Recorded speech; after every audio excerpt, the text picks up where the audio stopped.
Welcome to Red Lake up in northern Minnesota. This is a place that most people think of for early ice, and that's because it freezes up earlier than most of the lakes out there because it's so shallow and the water gets cold early. But what gets overlooked is a dynamite midwinter bite. It's middle of January and you can feel it. It's some of those coldest weeks of the year and we got a big cold front came through. So I'm going to show you the things that you need to do and the adjustments you need to make to catch fish on Red Lake in the middle of winter. Stay right where you're at. Fish heads coming up.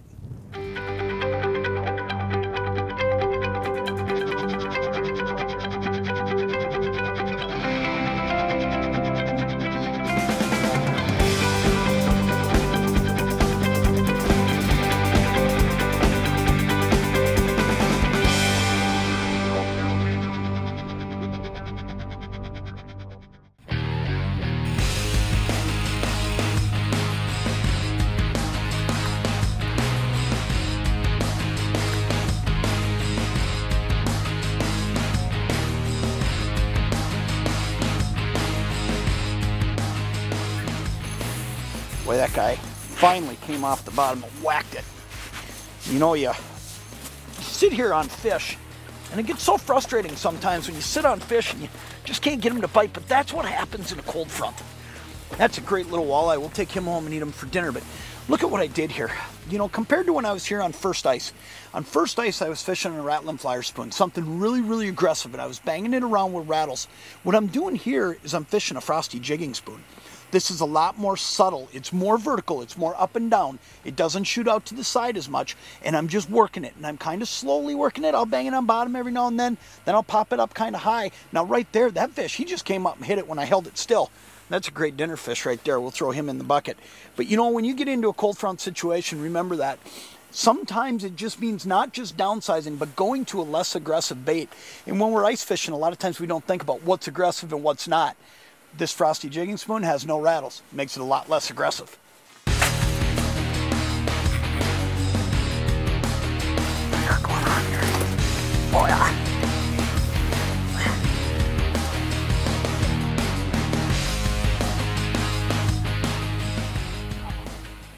There, got him. Oh, that one came off.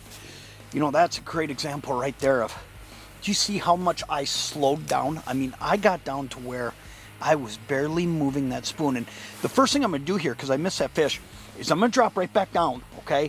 I don't know if I have my minnow head. I'm gonna see if they react to it. But if I do, I wanna give him a chance while he's hot. So drop right back down there, even though you probably lost that minnow head there. But what I did is I actually just came to a stop.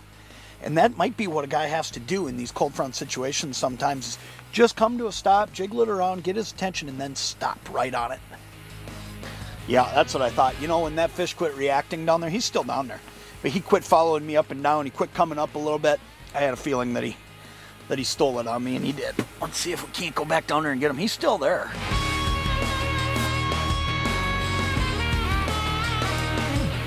There he is, got him that time. Second time he came flying up.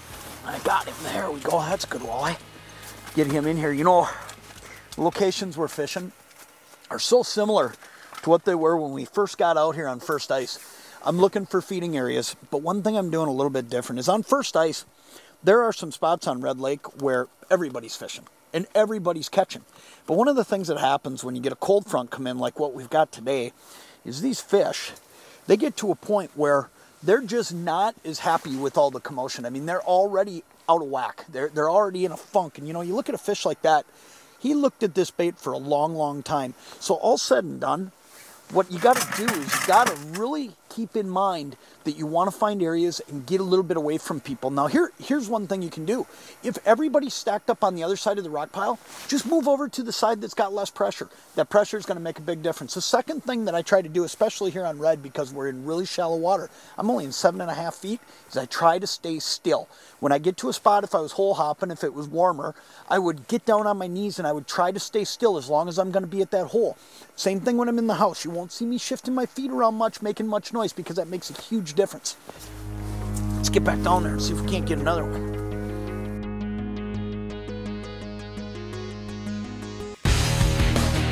That's a good perch.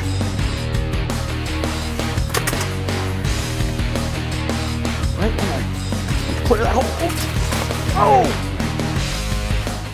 Well, that's what happens sometimes. That's a wet hand.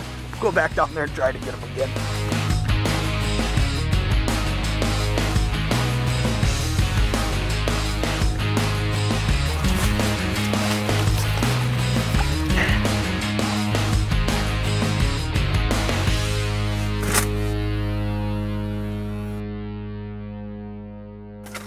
Boy, that guy just came rocketing off the bottom. I think this is a pretty good one too. You know, it just goes to show you, oh yeah, just goes to show you that you got to be always paying attention. I was just taking care of some ice in my hole. Oh yeah, that's a good eye. Let's see if we can get this guy up here. Oh yeah, look at that one. Look at that. Look at that fish right there. Did everything in my power to lose him at the hole, but look at that. Frostee Jigging Spoon. That's a beautiful walleye. Now what happened here is this guy was down on the bottom, and I got him going up and down, but it was so subtle. And just like the other fish that we've thrown in the bucket to go home to eat, this fish here, he started going up and down, but then he stopped. And I had to actually just stop the bait, and I sat there, and I looked at the graph, and I thought, well, where is he? And all of a sudden, wham, he just drilled it. So it just goes to show you, it doesn't matter what size of the fish is, what the size is of the fish. In cold fronts, what happens is they just slow down. This guy's moving just as slow as those other little guys. We're gonna let this one go because we've got a good pail going for dinner. Let's get him back down the hole. He'll be here for you to catch. There he goes. I think the whole key to catching these fish today has been just, like I said, slowing down, but also recognizing that you needed to use a bait that wasn't as aggressive. And that Frostee Jigging Spoon is more vertical versus a rattling flyer spoon that's flying around or a Lindy darter that's flying around. This is just a vertical bait that I'm working nice and slow and then actually just stopping it. And sometimes you wonder, geez, is that fish gonna come up and hit it? He disappeared, but he's sitting off to the side and he just charges in and nails it. Hey, if this is the first time you've tuned in to see Fish Ed, we appreciate it, and we'd sure like to see you come back each week. What we do is we go out and we work to put you on a bite that you can go do yourself, show you exactly how to do it, and show you all the fun there is on ice fishing and open water fishing. So check back with us next week on Fish Ed. I'm Jon Thelen. We'll catch you next time.